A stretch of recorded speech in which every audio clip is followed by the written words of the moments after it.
बढ़ा देते हैं। पहले के लोग एक बात कहा गुरुजी की रघुकुल रीति सदा चली आई, मेहरारू पर जुलुम ढहाई भाई नहु एक वीर हैं। हाँ तो ये आज के समय के भी रहे। अच्छा ढेर जानकारी बा गुरुजी तो है मेहररुन के बारे में। हाँ अब उनसे बतावा ना कहे रघुकुल रीति सदा चली आई, प्राण जाई पर वचन न जाई। बात खातिर मर मिटना मंजूर है लेकिन बात पीछे हो, बात कटे ये मंजूर नहीं थी पहले के लोगों में। एक बात जान ला आप लोग आखिरी पीढ़ी होगा ये मंच के बाद छोड़ दे कि मंच पे आज के गवैया धोती कुर्ता आज के जनरेशन वाले पहन ले, बाकी आप लोग आखिरी पीढ़ी होगा जो धोती कुर्ता पहन के शादी विवाह में जात होगा, नहीं तो जवन जवन डैमेज पैंट चल गया कपड़ा फटे तो लोगों के सुई धागा से सी के पहने। आज वे फटहा कपड़ा का कीमत 2500-3000 रुपया बा। बारे जमाना बारे डिजिटल इंडिया। कभी जी लिखा था इनका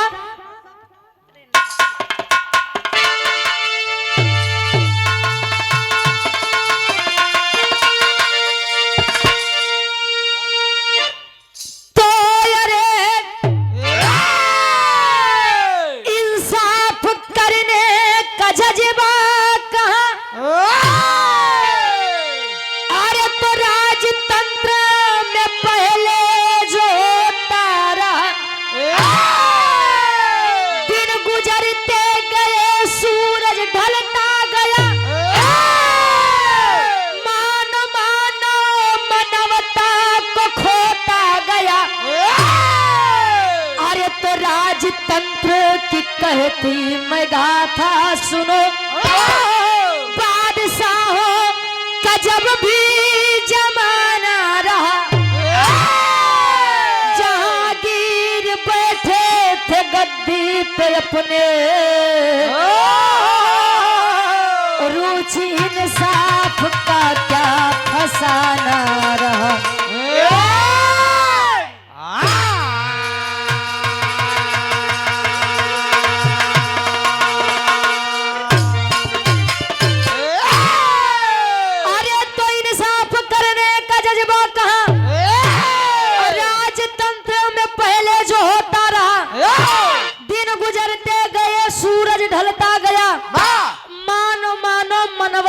खोता गया जैसे जैसे दिन बदल रहा है तैसे तैसे मानव के अंदर बात व्यवहार सब कुछ बदलता जा रहा है। पहले के लोग मिले भैया राधे श्याम सीताराम जय जय राम, आज के लोग मिलिए कहिए नमस्ते। कुछ नहीं समझते। अब तो जमाना है कि गुड मॉर्निंग गुड नाइट। अब इतना लोग समय बताते हैं कि बाहर से मैसेज आए गुड मॉर्निंग तो यहाँ से केवल मैसेज जाए GM, बस बाहर से गुड नाइट तो यहाँ से GN। पता नहीं इतना समय बचाए के क्या करी है। अरे वाह ए भैया पहले के लोग पांव छुए थे एकदम जले पंजा तक पैर नहीं जाए हाथ नहीं जाए तले पैलगी नहीं हो। आज के पैलगी कैसे हो गुरुजी जाना था झुके नहीं तले घुटना से नीचे तक कहाँ जमाना कहाँ तक जाइए आप लोग जाना है।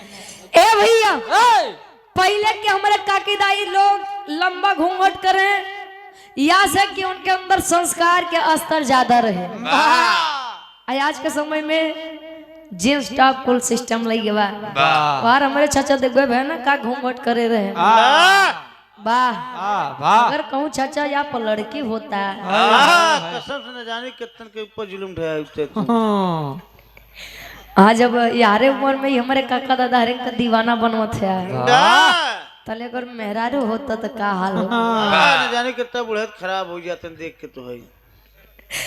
कवि जी बड़ी बढ़िया गजल के संकेत करते हैं कोनो आशिक अपने मासूका बदे कहे क्या कहे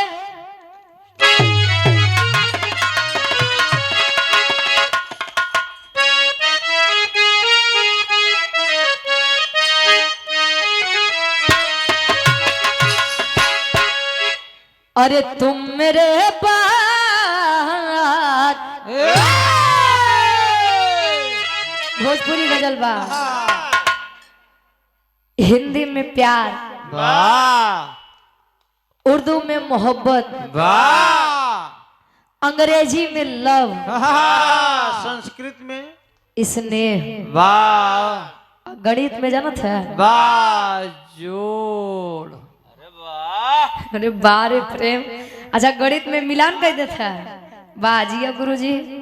अब उ लड़किया कहे अरे तुम मेरे बाद मोहब्बत को तरस जाओगे, तुम मेरे बाद मोहब्बत को तरस जाओगे, तुम मेरे बाद मोहब्बत को तुम मेरे बाद मोहब्बत को तरस जाओगे, तुम मेरे बाद मोहब्बत को तरस जाओगे, तुम मेरे बाद मोहब्बत को तरस जाओगे, तुम मेरे बाद मोहब्बत को तरस जाओगे, तुम मेरे बाद मोहब्बत को तरस जाओगे।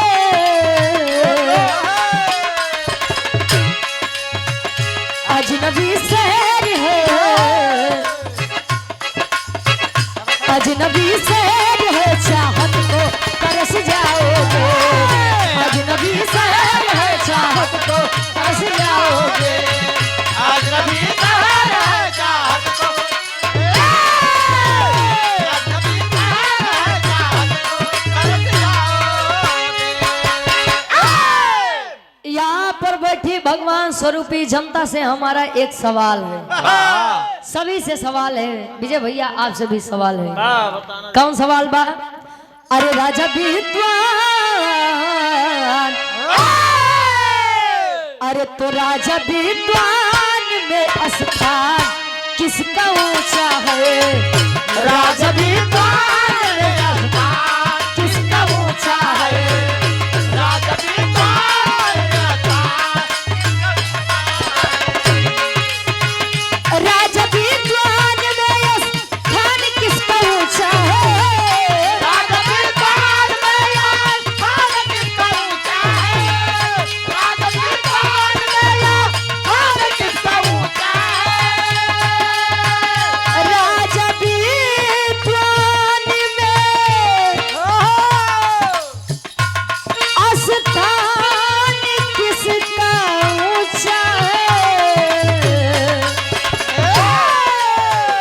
आज मैं कहती हूँ, आज मैं कहती हूँ सम्मान किसका नीचा है, आज मैं कहती हूँ सम्मान किसका नीचा है, आज मैं कहती हूँ सम्मान, आज मैं कहती हूँ सम्मान किसका नीचा है। राजा विद्वान में स्थान किसका ऊंचा है। एक तरफ एक बात जान ला, पीठ पीछे सब गरियावत है, सब।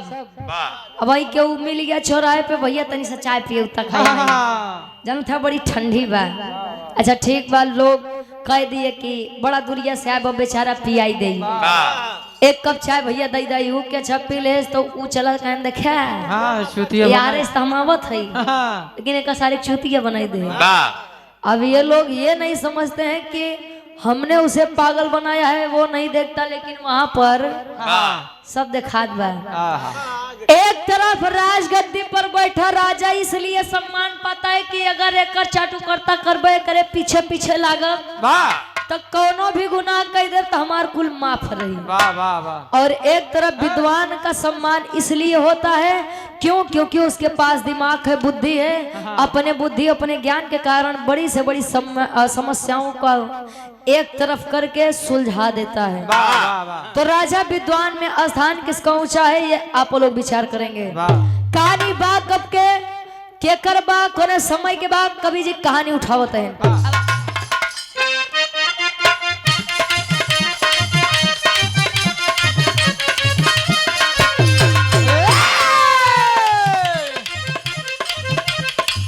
आगरा स्थित जहांगीर बादशाह रहे, आगरा, वही आगरा जहाँ पर ताजमहल बड़ा है। जहाँ पेठा मिलता है।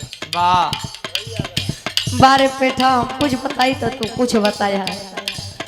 ताजमहल लोग कहते हैं ताजमहल प्यार की निशानी है, लेकिन मेरे हिसाब से अगर प्यार की निशानी कुछ है तो वो है दशरथ माझी जी के द्वारा बनाया गया वो रास्ता, जिन्होंने अपने पति को खो दिया और 22 साल लगातार उस पत्थर की कटाई की। पत्नी को खोया यार, हो गया चमड़ा के जवान बात ज्यादा बोला तो उससे गलती हो जाती है। वही लाते उठाते। अच्छा अच्छा पति ने अपनी पत्नी को खोया, ठीक है। 22 साल लगातार पत्थर को काटा और वहां पर एक रास्ता बनाया है, और वो है प्रेम की निशानी। ये कैसा प्रेम की निशानी? बाकी ताजमहल बनौते मान जेते ना मजदूर हाँ कुल बेचारे के हाथ है काट दे, पछतात हो उन बेचारे के हम कहाँ फंस गए रहे। नाको बनाए कहे आगरा स्थित जहांगीर बादशाह रहे, बेगम नूर जहां का उनके दिल में चाह रहे।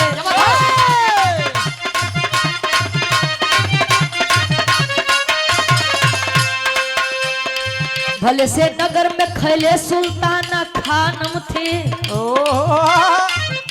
खैले का मतलब उर्दू शब्द है, खैले का मतलब बहुत सारी, वो खाए वाली नहीं। खैले का मतलब उर्दू शब्द है, खैले का मतलब बहुत सारी पत्नियां थी। जलेबी समझत रहे।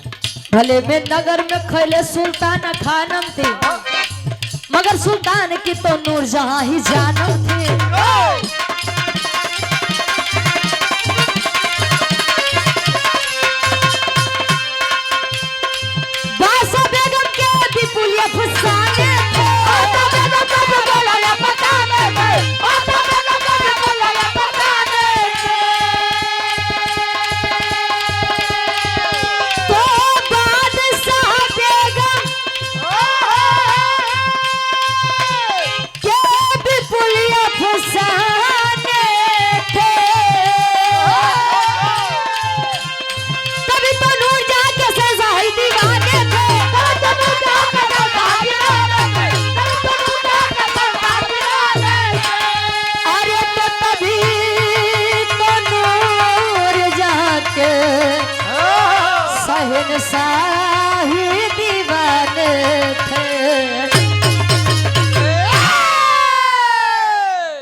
और बेगम नूरजहां का उनके दिल में चाह रहे। होता है कि जो चीज ज्यादा खूबसूरत होती है, जो नारी ज्यादा खूबसूरत होती है, तो पुरुषों का लगाव उस तरफ ज्यादा हो जाता है। कोई भी खूबसूरत चीज आ जाए, अट्रैक्शन उसकी तरफ ज्यादा बढ़ता है। हालांकि जहांगीर की कई पत्नियां थी, बताया जाता है लगभग 20 पत्नियां थी, और 20वीं पत्नियां थी नूरजहां बेगम जी। नूरजहां बेगम बड़ी खूबसूरत थी, बहुत खूबसूरत गुरुजी, इतनी खूबसूरत कि अब हम क्या बताएं। कभी भी नूरजहां को किसी ने बेनकाब नहीं देखा था। मतलब बेनकाब का मतलब मुसलमानों में या रिवाज होता है कि लड़कियां कहीं भी बाहर जाती हैं तो अपने आप को कवर करती हैं। अरे मतलब यार जौन भी हो, लगा के अपने आप को कवर करती हैं, मतलब खुद को नकाब के अंदर खुद को सेव करती हैं। ठीक बात। ए भैया, कभी भी किसी ने नूरजहां को नहीं देखा, लेकिन नूरजहां के बड़ा चाहे। जहांगीर जी बड़ा प्यार करें। एक दिन नूरजहां बेगम अपने कमरे के बाहर छत पे खड़ी हैं और बाहर का आनंद ले रही हैं। मौसम है आशिकाना। दिल कहीं से उनको ऐसे में ढूंढ ला। ए भैया, पीछे से नूरजहां को बेगम साहिबा को पकड़े हैं जहांगीर जी। पीछे से जब अखबारी में भरे तले तारीफ करते हैं, आय हाय खुदा ने क्या हुस्न दिया है आपको। सुभान अल्लाह, सुभान अल्लाह, वाह। क्या नूर है। अरे जिया बहादुर आहा तारीफ करत हैं जहांगीर अपने बेगम साहिबा नूर जहां के एक लाइन गीत लगत बा। ई गीत हमरे काका बाबा के उम्र वाली बा। कैसे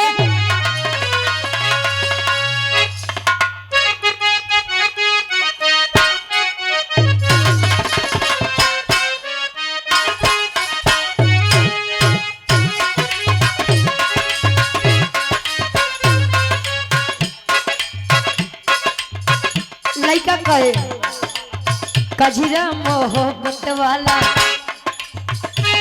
बा कजरा मोहब्बत वाला अखियों में ऐसे डाला कजरा मोहब्बत वाला अखियों में ऐसे डाला कजरा मोहब्बत वाला अखियों में ऐसे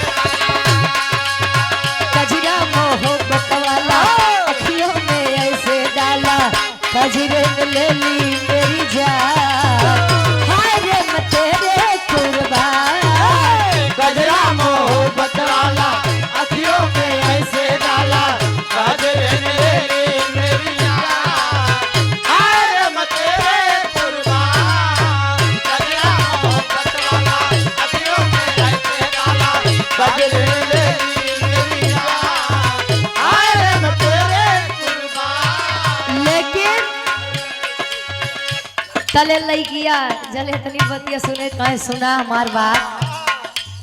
दुनिया है मेरे पीछे दुनिया है मेरे पीछे लेकिन मैं तेरे पीछे दुनिया है मेरे पीछे लेकिन मैं तेरे पीछे दुनिया है मेरे पीछे लेकिन मैं तेरे पीछे दुनिया है मेरे पीछे लेकिन मैं तेरे पीछे अपना बना ले मेरी जान हाय रे मैं तेरे कुर्बान दुनिया है मेरे पीछे लेकिन मैं तेरे पीछे अपना बना ले मेरी जान हाय मैं तेरे कुर्बान दुनिया है मेरे पीछे लेकिन मैं तेरे पीछे अपना बना ले मेरी जान हाय मैं तेरे कुर्बान। लेकिन तारीफ कर रहे हैं जहांगीर अपनी बेगम साहिबा नूर जहां की।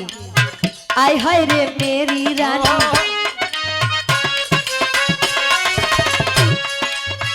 आय हाय रे मेरी रानी गजबे बात तोहरी जवानी आय हाय रे मेरी रानी गजबे बात तोहरी जवानी आय हाय रे मेरी रानी गजबे बात तोहरी जवानी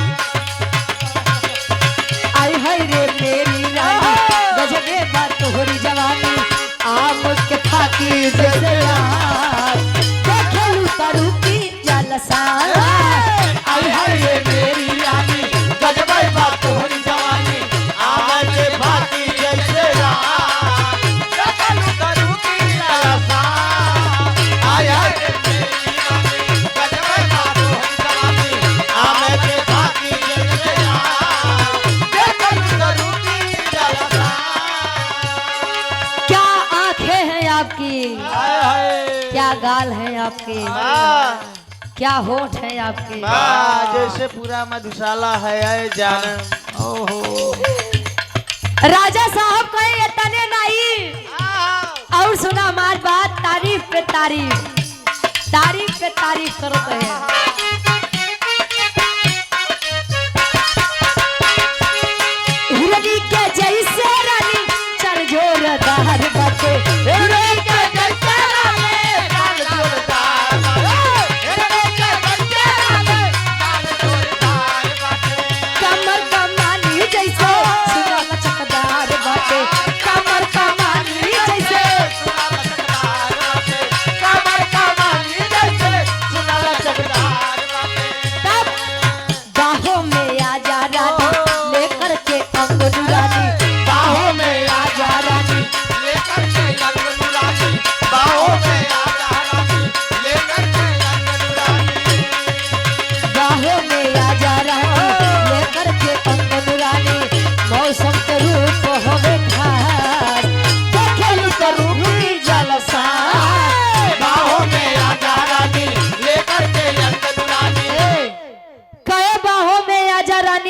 कर के अंग नूरानी अब मौसम के रूप हवे खास देखेलू तो रुकी जाला सांस।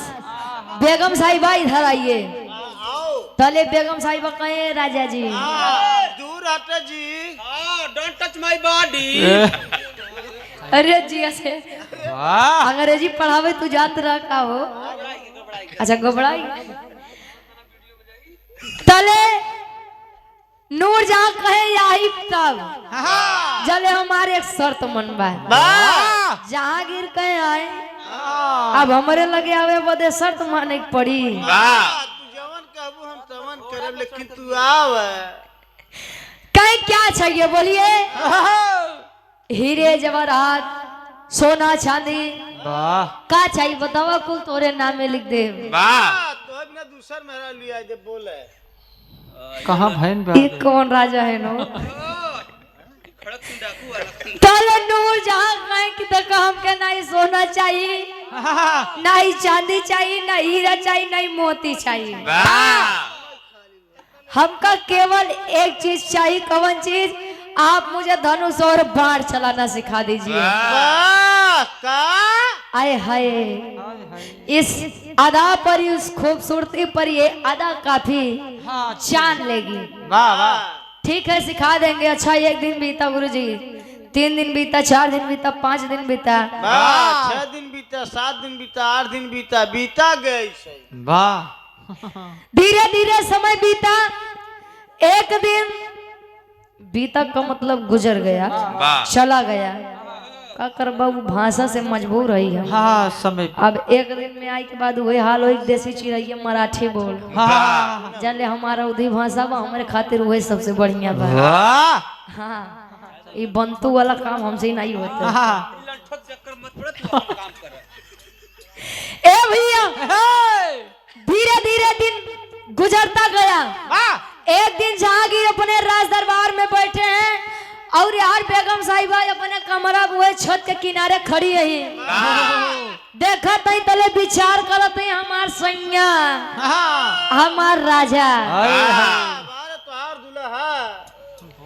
कहे धीरे धीरे समय बीत के बाद तले हमार राजा हमका बड़ा बढ़िया सिखावा चला गए धनुष बाण चलावे। कहे नहीं आज खुद की परीक्षा ली जाए। धनुष पर बाण चढ़ाई और देखा तई कि एक कौआ पेड़ की डाली पर बैठा है। भी करिया वाला कौआ काला कौआ बैठा है भैया। ताले बेगम बाण छोड़ा तय।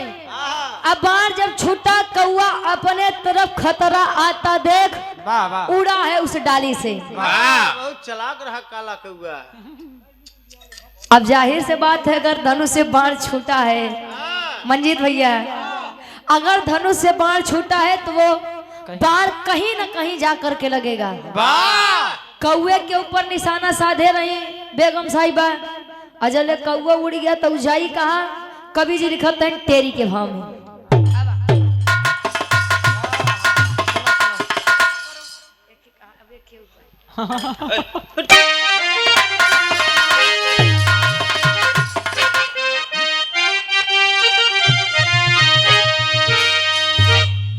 अरे तो अरमान सारा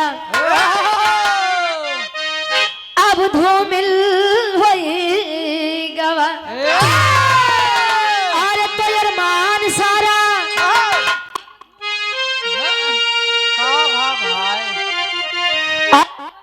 सारा अब धूमिल होई गवा। बेगम बाढ़ चलाई मरा एक इंसान।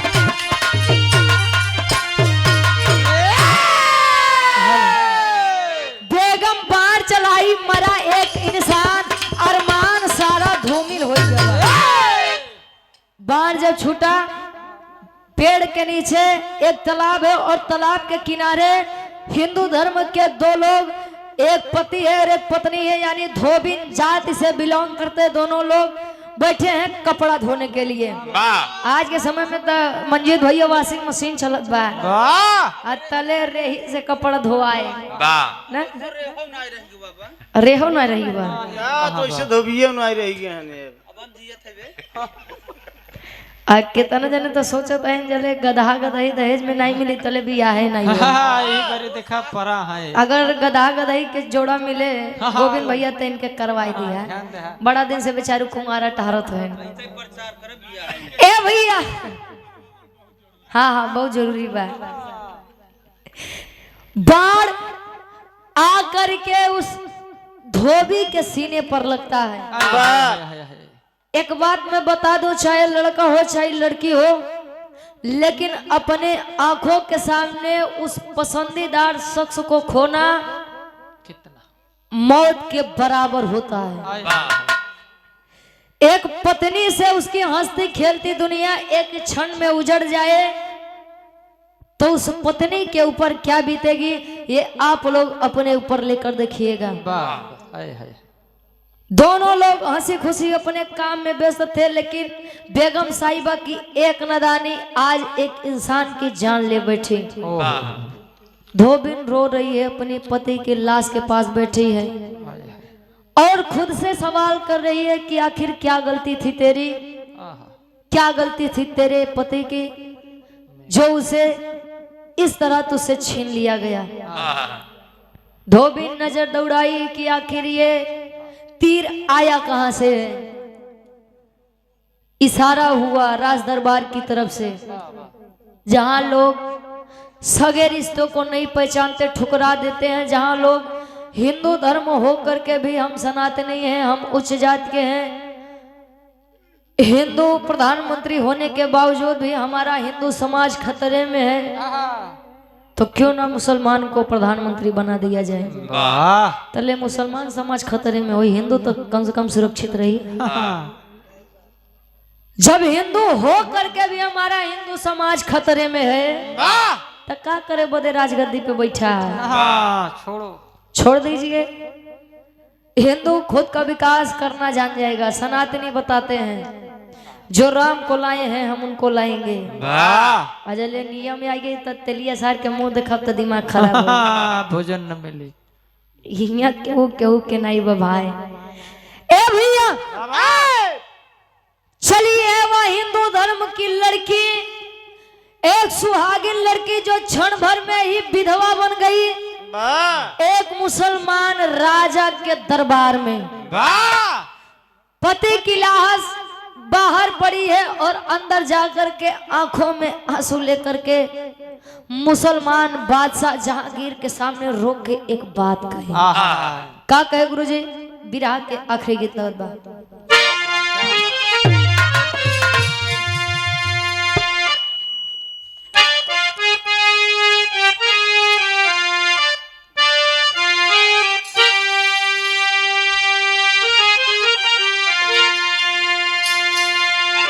अरे क्या तुम्हें पता है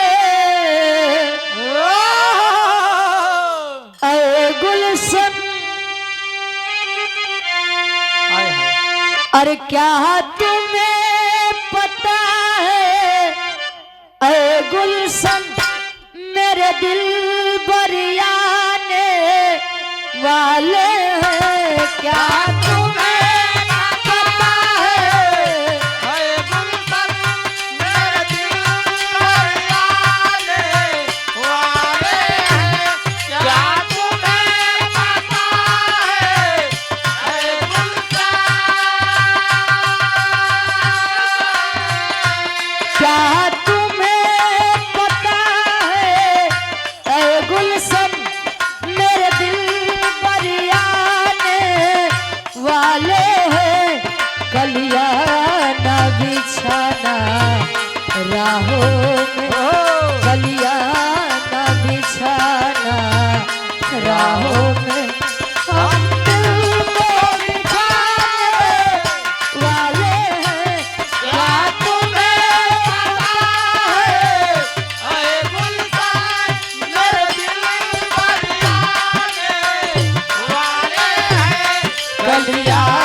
वाह, क्या गीतें होती थी पहले के समय में। हाय हाय हाय।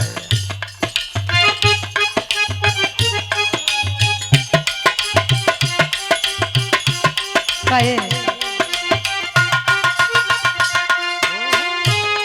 ये पहली बार का मिलना भी कितना पागल कर देता है, कुछ कुछ होता है सांसों में पर ना जाने क्यों होता है।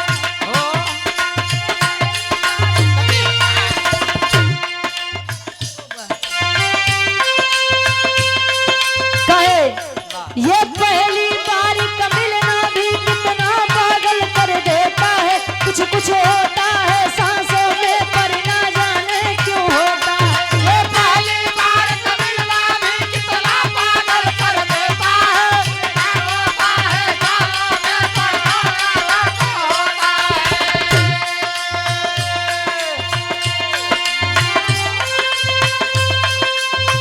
कहे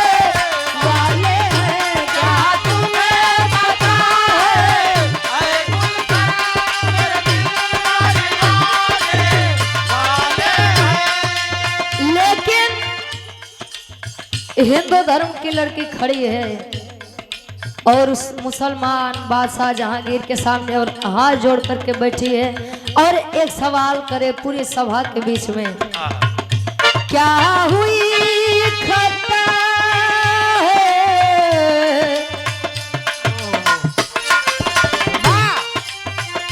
क्या हुई खता है ऐ राजन, अब मेरा कौन सहारा है।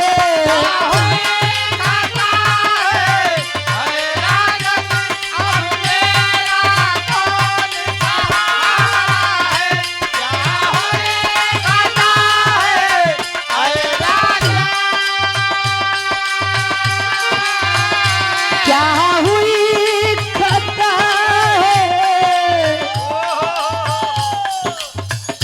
ऐसा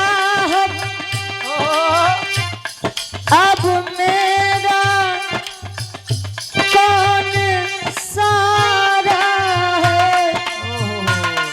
मैं दीन दुखी हूँ खुद राजन, मैं दीन दुखी हूँ खुद राजन, मेरे पिया के बेगम ने मारा है। क्या है खता है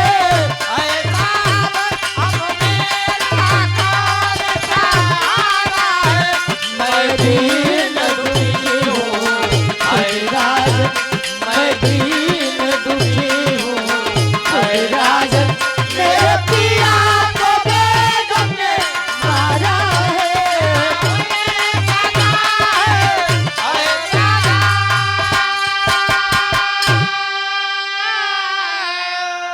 खड़ी है पूरी सभा एकदम शांत है।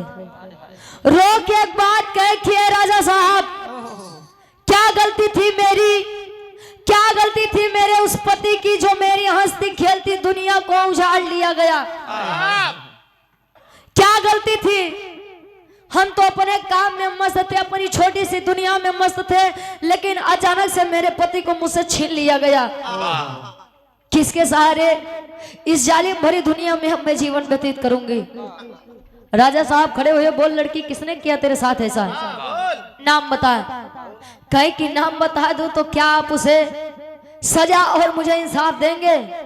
अरे अब तो तू हमारे ऊपर सवाल खड़ा कर रही है, हाय हाय। बोल किसने किया। कहे कि मेरे पति को मुझसे छीनने वाला, मेरे पति को मुझसे छीनने वाली कोई और नहीं बल्कि आपकी बेगम साहिबा नूरजहां बेगम है। राजा खड़े हो गए, कहे कि ये लड़की, आया लड़की, तू जानती भी है कि तू किसके बारे में बोल रही है? क्या सबूत है तेरे पास कि तेरे पति को मेरी पत्नी मेरी बेगम साहिबा नूरजहां ने मारा है? लड़की यहां से लाग, अच्छा तो अब सबूत मांग रहे हैं आप मुझसे, इसलिए सबूत मांग रहे हैं क्योंकि यह गुनाह आपकी पत्नी से हुआ है और इस गुनाह का शिकार, इस गुनाह का शिकार मेरा निर्दोष पति हुआ है। इसलिए आप मुझसे गुनाह और इस गुनाह का सबूत मांग रहे हैं। खुद को राजा कहते हैं? हाँ कहता हूँ। न्यायाधीश कहते हैं खुद को? हाँ कहता हूँ। ठीक है, आप सबूत मांगते हैं तो मैं सबूत लेके आऊंगी आपके पास, लेकिन जिगरा रखिएगा इंसाफ करने का। गई है दौड़ती दौड़ती अपने पति की लाश के पास, सीने से बाण निकाल के आती है और राज्यसभा के बीच में रख देती है। लीजिए साहब, अभी कोई सबूत बाकी है? राजा साहब जान गए कि हो बेगम साहिबा को जिद थी धनुष बाण सीखना है और आज मैं उनके पास था नहीं और गलती से यह गुनाह हो गया। तो मैं एक बात बता दूं, गुनाह चाहे जान के हो चाहे गलती से हो, लेकिन वो गुनाह होता है। उनकी इस छोटी सी गलती ने किसी की हंसती खेलती दुनिया उजाड़ ली।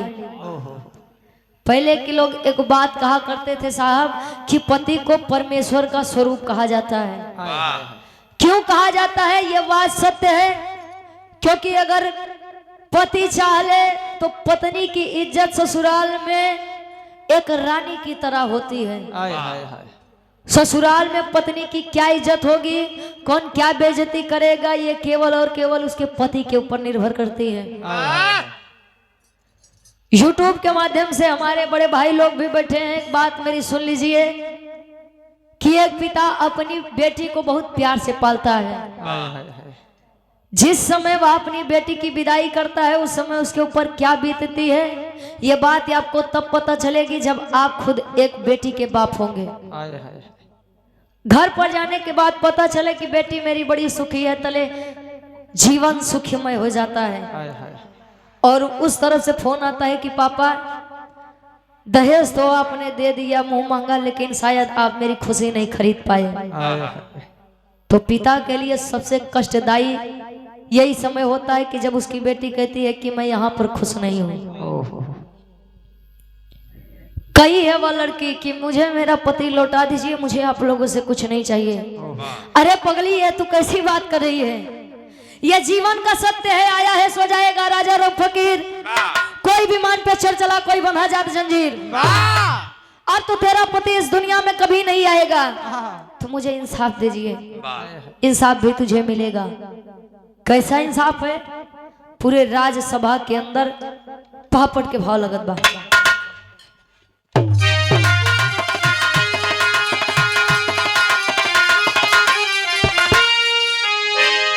अरे तो बोले बादशाह करूंगा इंसाफ माफ हर गलती का। अरे तो बोले बादशाह करूंगा इंसाफ माफ हर गलती का। तो धनुष बाण को उठा लिए है हाथ माफ हर गलती का। धनुष बाण को उठा लिए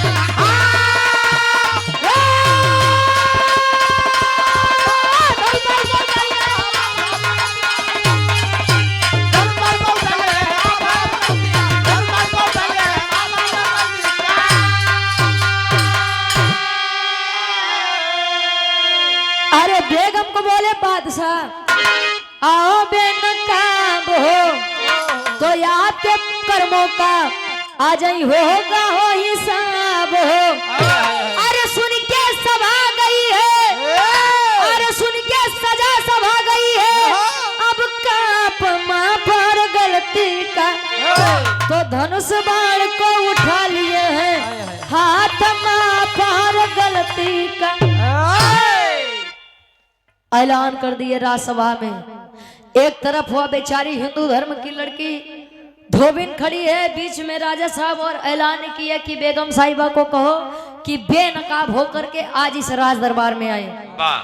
सोचिए, जिस रानी को कभी किसी ने बेनकाब नहीं देखा था, आज वही रानी मुजरिम की तरह बीच सभा में खड़ी है। तले लोगों में बात फैलत बारे, इतनी खूबसूरत नारी को भला कोई कैसे सजा देगा? छोट मोटे जात के लड़की बा, थोड़ बहुत रुपया पैसा दे दिए और का सजा हुई। तले राजा साहब खड़ा हो गए कि बेगम साहिबा, गुनाह इतना हो चाहे इतना हो, छोटा हो चाहे बड़ा हो, लेकिन गुनाह गुनाह होता है। और आपके इस छोटी सी लापरवाही की वजह से किसी की हंसती खेलती दुनिया खराब हो गई। धनुष बाण को उठाए, एक तरफ बेगम साहिबा नूर जहां खड़ी है, एक तरफ धोबिन और बीच में राजा साहब। तले धोबिन से एक बात कहे राजा साहब, का कहे? आल्हा के भाव में प्रमाण मिलत बा।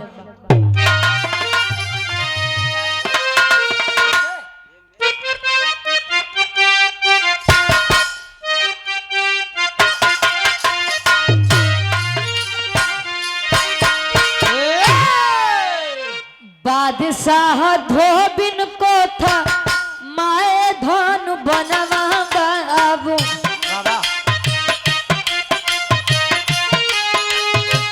सामने खड़ा भइले सिनेमा के तान, बोले मारा बान बहिनी हमरे छतिया पे या बहिनी, वही शब्द सुन के धोबिन छोड़ दिहली बात, बोलली बहिनिया भैया गजबे विपत्तिया बात, नागर के राजा हवा तू मान, कहवा मिली न्यायाधीश ऐसा न हम के वीरना, रखिया बधाई रखी सभा के लाल।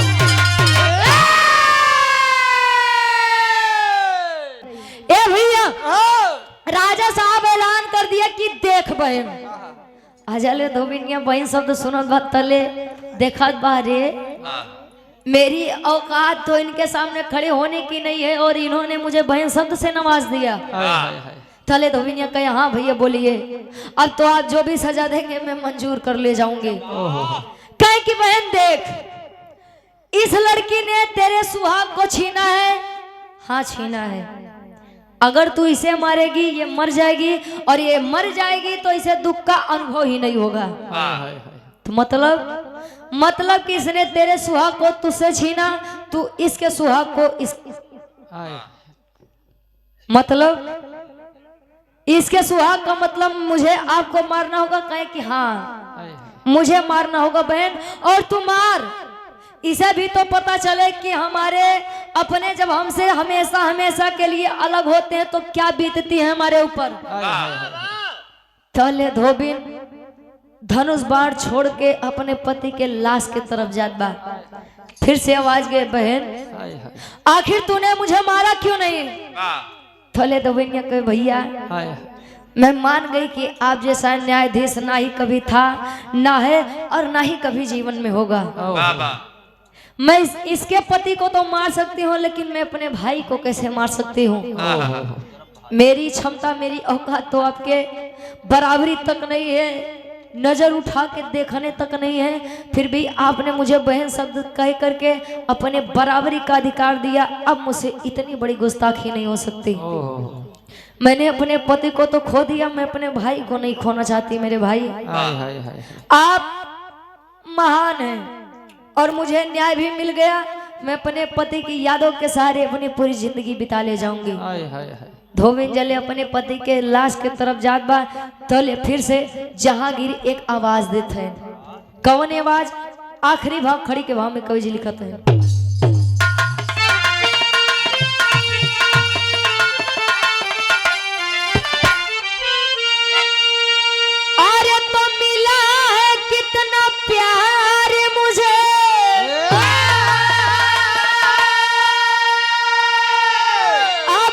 तुझसे बहना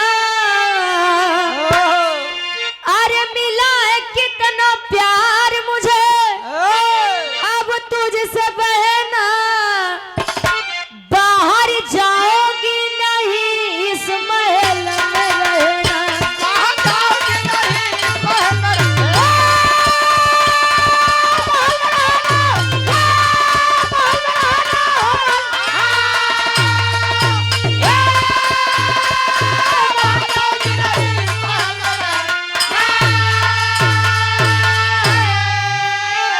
अरे तो एक दिन कंधा अर्थी को देकर कर्ज मैं चुकाऊंगा तो भाई होने का फर्ज बहन मैं निभाऊंगा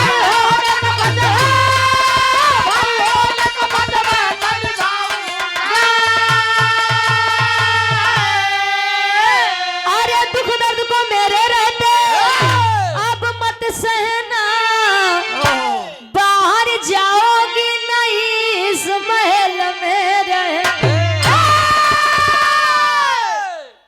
कहे जब तुमने मुझे भाई समझ कर छोड़ दिया बहन तो मैं अपने कर्तव्य से कैसे पीछे हट सकता हूँ। हिंदू धर्म में रिवाज होता है साहब कि अगर कोई इंसान मृत्यु को प्राप्त हुआ है तो उसे आखिरी बार अग्नि दे करके इस दुनिया से विदाई दिया जाता है। और मुसलमानों में यह रिवाज है कि कोई भी संसार को छोड़कर जाता है तो उसे दफन किया जाता है। एक हिंदू के लिए मुसलमान भाई चला है अर्थी को कंधा देने के लिए। ये बात ये बिरहा मेरी एक बात सिद्ध करती है। जब हम प्रधान चुनते हैं, जब हम क्षेत्र पंचायत चुनते हैं, जिला पंचायत चुनते हैं, विधायक चुनते हैं, सांसद चुनते हैं, प्रधानमंत्री चुनते हैं, मुख्यमंत्री, राष्ट्रपति चुनते हैं, तब हम ये नहीं सोचते हैं कि पद पर बैठने वाला कौन होगा, किस जाति का होगा। लेकिन पद पर बैठने के बाद लोग अपना देखते हैं कि हमार बिरादर है कितनो गुना करिए ठीक बजायदा है। तो ये मत सोचिए आप लोग, क्योंकि जनता बड़े उम्मीद से आपको उस पद पर बैठाती है। एक यहाँ पर एक रात में लॉकडाउन लग सकता है। एक रात में उन बलात्कारियों को सजा नहीं दी जा सकती है तो 3 साल की बच्चियों के साथ रेप करके बैठे होते हैं। जब किसी ने तक को नहीं देखा है और दुनिया में कुछ समझने जानने से पहले ही इस संसार को छोड़ दे, सोचिए उसके ऊपर क्या बीतेगी। बलात्कारी भी आजाद घूमते हैं कि अरे पैसा बा तो सब बा, पैसा दे मुंह तो पाई तले कुल गुना बंद हो जाई।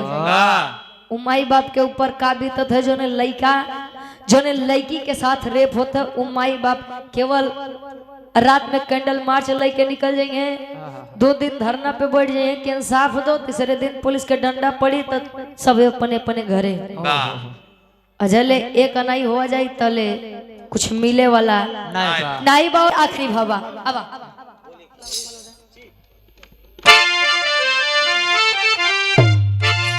गुरु बिहारी गुरु गुरु रामलाल मुर्बा का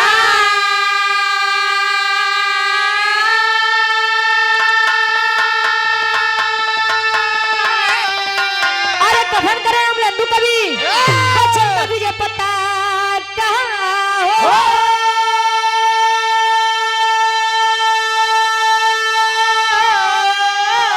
अरे तो अरमान सारा अब धूमिल हो गया।